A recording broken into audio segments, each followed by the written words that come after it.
ಭಾವಚಿತ್ರಕ್ಕೆ ಪೂಜೆ ಕಾರ್ಯಕ್ರಮ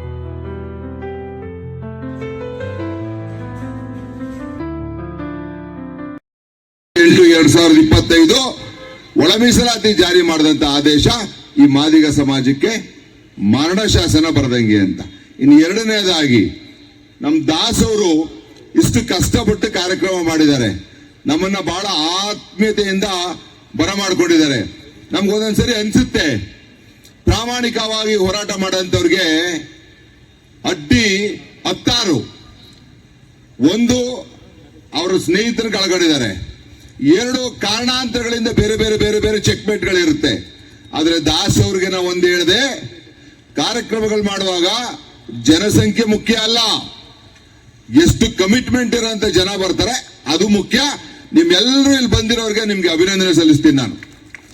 ಮತ್ತೆ ಎರಡನೇದಾಗಿ ಒಳ ಮೀಸಲಾತಿ ಜಾರಿ ಆಗಿಲ್ಲ, ಎಲ್ಲರೂ ಬಹಳ ಸ್ಪಷ್ಟವಾಗಿ ತಿಳ್ಕೊಬಿಡಿ. ಒಳ ಮೀಸಲಾತಿ ಅಂದ್ರೆ ಏನು? ಮಾದಿಗ ಸಮಾಜಕ್ಕೆ ಪ್ರತ್ಯೇಕವಾಗಿ ಇತರಗ್ ನಾವೇನು ಅನ್ಯಾಯ ಮಾಡಬೇಕು ಅಂತ ನಮ್ಮ ಉದ್ದೇಶ ಇಲ್ಲ, ನಮಗ ಅನ್ಯಾಯ ಆಗ್ತಾ ಇರೋದನ್ನ ನಾವು ವಿರೋಧ ಮಾಡ್ತಾ ಇರೋಂಥದ್ದು. ಸೊ ನಮ್ಮ ಮಾದಿಗ ಸಮಾಜಕ್ಕೆ ಪ್ರತ್ಯೇಕವಾಗಿ ಒಪ್ಪುವಂತ ರೀತಿ ಕಾನೂನು ಚೌಕಟ್ಟಿನಲ್ಲಿ ಅದಕ್ಕೆ ಯಾವುದೇ ಅಡುಕು ತೊಡಕು ಇಲ್ಲದೆ ಇರೋಂಥ ಒಳ ಮೀಸಲಾತಿ ಯಾವತ್ತು ಜಾರಿ ಆಗುತ್ತೆ ಆವತ್ತೇ ನಮಗೆ ಒಳ ಮೀಸಲಾತಿ ಜಾರಿ ಆದಂಗೆ.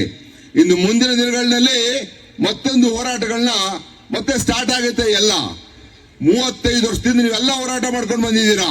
ನಮ್ಮ ಕರ್ನಾಟಕ ಸಾಮಾಜಿಕ ನ್ಯಾಯಪರ ವಕೀಲರ ವೇದಿಕೆ ಆಗಸ್ಟ್ 1, 2024 ಏನ್ ಸುಪ್ರೀಂ ಕೋರ್ಟ್ ಜಡ್ಜ್ಮೆಂಟ್ ಬಂತು ಆವತ್ತಿಂದ ದೊಡ್ಡ ಮಟ್ಟದಲ್ಲಿ ಸಕ್ರಿಯವಾದ್ವಿ. ಹಿಂದೆ ಮಾಡ್ತಾ ಇದ್ವಿ, ಜಡ್ಜ್ಮೆಂಟ್ ಬಂದಾಗಿಂದ ಯಾಕೆ ಸಕ್ರಿಯವಾದ್ವಿ ಅಂದ್ರೆ ಇದು supreme court judgement, it needs legal interpretation. ಕಾನೂನಿನ ಅಡುಕು ತೊಡಕುಗಳನ್ನ ಸಮಾಜದ ಮುಂದೆ ಎತ್ತಿಡಿಯಂತ ವಿಚಾರ. ಹಾಗಾಗಿ ದೊಡ್ಡ ಮಟ್ಟದಲ್ಲಿ ಧುಮುಕಿದ್ವಿ.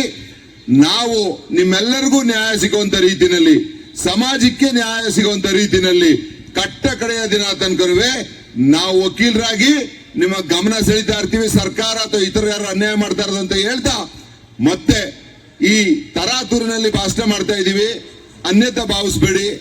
8:30ಗೆ ನಮ್ದು ಟ್ರೈನ್ ಬಸ್ ಬುಕ್ ಆಗ್ಬಿಟ್ಟಿದೆ. ಮಾದರ ಚೆನ್ನಯ್ಯನವರ ಜೀವಿತಾವಧಿ 11ನೇ ಶತಮಾನ. ಅಂದ್ರೆ ಬಸವಣ್ಣನವರಗೂ ಮುಂಚೆ 1 ಶತಮಾನಗಳ ಹಿಂದೆ ಬದುಕಿದಂತಹ ಒಬ್ಬ ಗುಪ್ತ ಶರಣ ಶಿವಭಕ್ತ ಮಾದರ ಚೆನ್ನಯ್ಯ.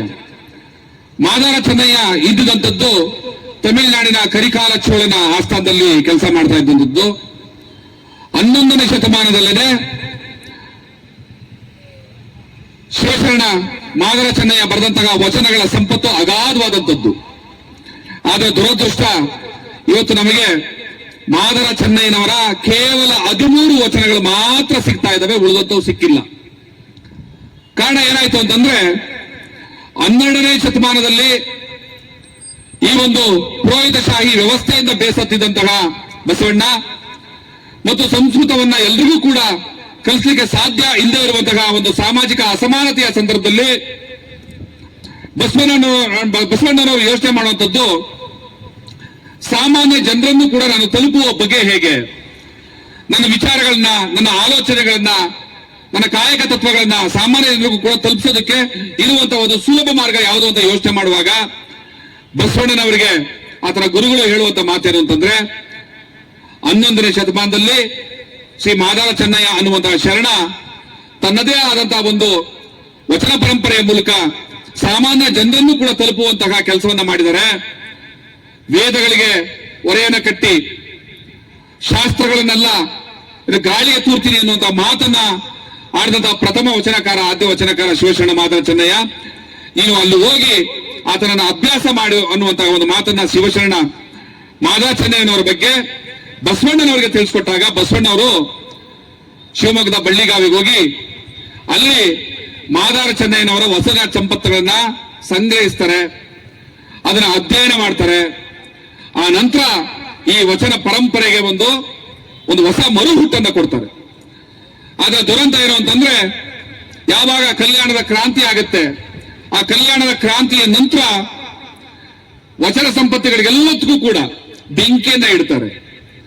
ಅಣ್ಣ ಬಸವಣ್ಣ ಬರೆದಂತ ಎಷ್ಟೋ ವಚನಗಳು ಇನ್ನು ಉಳಿದಂತ 700 ಚಿಲ್ಲರೆ ಶಿವಗಣಾಧೀಶ್ವರರು ಬರೆದಂತಹ ವಚನಗಳು ಎಲ್ಲವೂ ಕೂಡ ಬಹುಪಾಲು ಬೆಂಕಿಗೆ ಆಹುತಿ ಆಗುತ್ತದೆ. ಅದರಲ್ಲಿ ನಮಗೆ ಬಸವಣ್ಣನ ವಚನಗಳ ಜೊತೆಯಲ್ಲೇ ಸಿಕ್ಕಂತ ಕೇವಲ 13 ವಚನಗಳು ಮಾತ್ರ ಇವತ್ತಿಗೂ ಕೂಡ ನಮ್ಮ ಕೈನಲ್ಲಿದೆ.